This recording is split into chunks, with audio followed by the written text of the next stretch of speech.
Hey guys, Dr. Josh Jagoda here, and today we're going to discuss active rest or active recovery. And active rest is really just a way to recover after a hard training session. So if you could imagine, maybe you're training really hard Monday, Tuesday, Wednesday, and Thursday, and then you take a rest day, completely off on Friday, but you want to do some sort of activity on a Saturday. And active rest can be anything from walking, biking, jogging, yoga. It could just be any sort of activity, swimming, whatever. It could be your own activity that you're currently doing, but at a resting rate. So really what that resting rate is very specific, because you're allowing to get cardiovascular benefits. You're allowing blood flow and movement to help rejuvenate the whole body, to help flush out some of those toxins, and to help push new vital nutrients back in so that you can heal faster. So what I've done today is I broke it down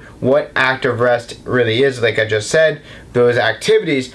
But really specifically, when I say what is active rest, we're talking about a specific parameter of numbers, okay? So typically what you'll see is 50 to 85%.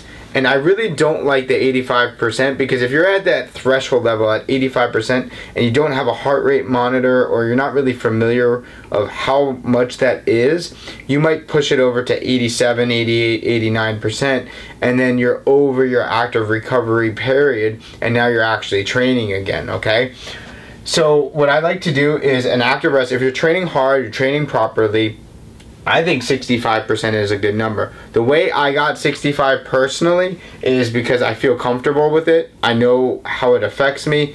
And 50 and 85, if you combine them together, divide by those two numbers, that's 80. That's 67. So I went to 65% for this demonstration purposes. So to figure out what your target rate is, or beats per minute is going to be, you take your 220 minus your age, and then you multiply it by the percentage that you decided to go by. In this case, in 65%. So we're going to use an example of a 40-year-old person here.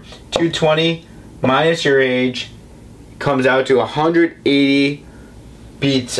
So that's your maximum heart rate, give or take.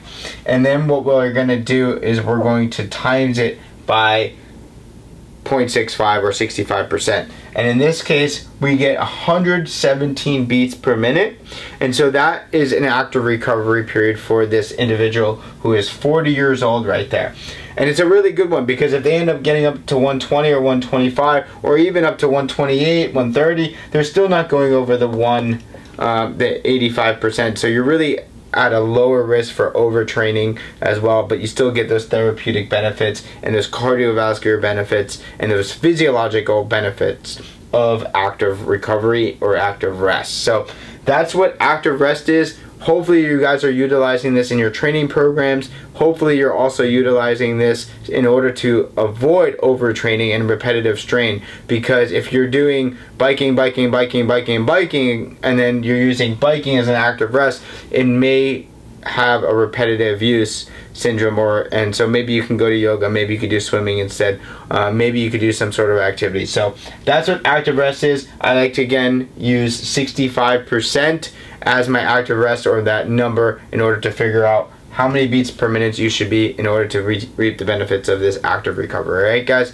I'm Dr. Josh Jagoda. Thanks for stopping by. Don't forget to subscribe to our channel, and we'll see you guys next week. Bye.